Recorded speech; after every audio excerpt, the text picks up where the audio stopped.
Finally sorted out. Well, obviously, welcome everyone back to this season of F1. Sorry, I'm a bit iffy at the moment. So obviously, it's just going to be me today. I'm making a return because I'm not working tonight. So it is me, Luke Jobson, if you remember me from last season. If anyone watched that. We are here at Miami for the round two. I have not watched I missed last week's race because of what happened at work and all that. Hopefully, it's not chaotic because Miami's PC1 race blew up apparently. Because the reports are off the charts, apparently. Let's just hope it's a clear race here today. Let's see what the weather will bring as well.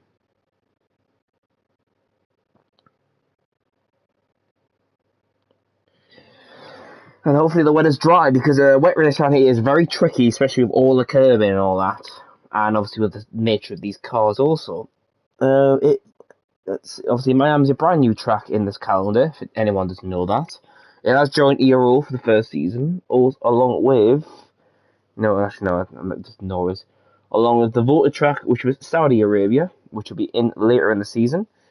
We're just waiting for Stinos. Obviously, he must not be here, so hopefully, yep, there we're going. Let's just see how this goes. Oh, God. Well, it's a wet quali. You can tell that.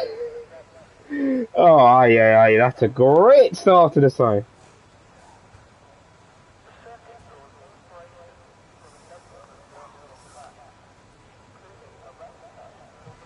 Oh, God. Right, so we've got 17 runners today. That's the thing. Oh, thank God for that. Right, so I've just got word from Liam Cross in the Ferrari, and it is going to be a wet quali, but a dry race. So a lot of guys, obviously everyone probably will be doing a dry setup here. And it's going to be the question, who can manage the curbs and the nature of Miami to get the pole position here today? I didn't, obviously, I just said, obviously, I didn't know what happened in a F1 last week, because I couldn't race or do the stewarding, because I had a very hectic week.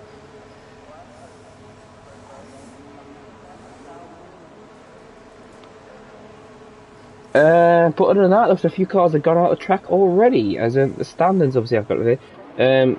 Currently, it is Jolim who leads after penalties applied with Cones. Cones is not unable to race today, unfortunately, because he would not make it home in time. I just hope the game doesn't glitch anything today.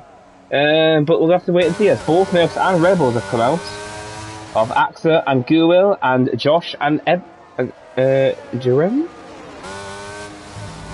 I'm gonna have to figure this out. Obviously, how to say that name. But other than that, obviously, leave your comments down and see who you think will take pole position here at the start. Because my bet's one of the Mercs is going to do it today. As they are both solid drivers around the cars. I need to turn my volume down. I just realised I completely forgot about that.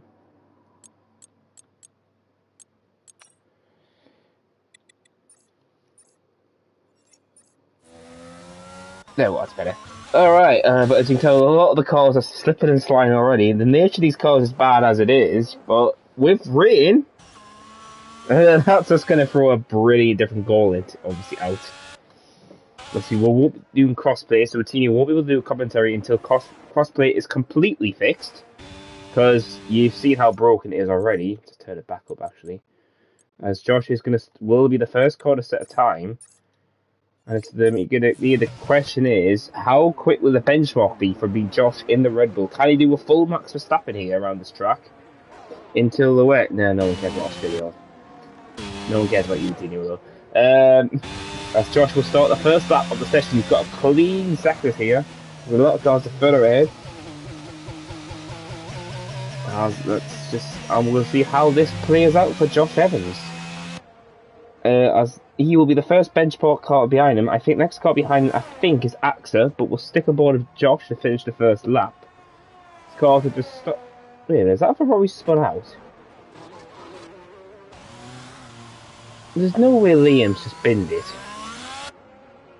I'm gonna see who's stick aboard on Liam, see if he gets the front wing. No, Liam was just backing off that car class. Jump ball back on Josh, so because he goes purple since he's first car. And the Merc behind him does not take it, it looks like. Unless it's delayed, as Josh heads into the tricky left right here in the stadium sector. See, the traction around here is dry as bad as it is. Let's see how the wet goes. Sticks in third around here. It to fourth, to upshift, fifth, and then a lot of curving on the left, and then keep these bumps cleanly. Sticks in fifth all the way there, Josh, I noticed.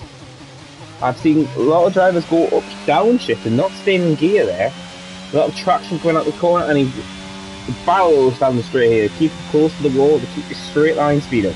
The Mercedes behind him has gone quicker because he's took the purple sector off him again. So Josh Evans has just got the final two corners here.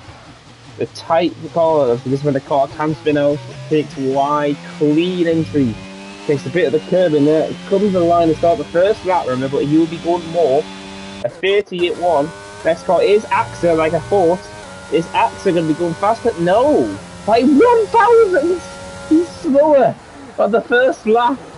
Next car is going to be Durham. Sorry if I'm saying this name wrong, it's a very funny name for me.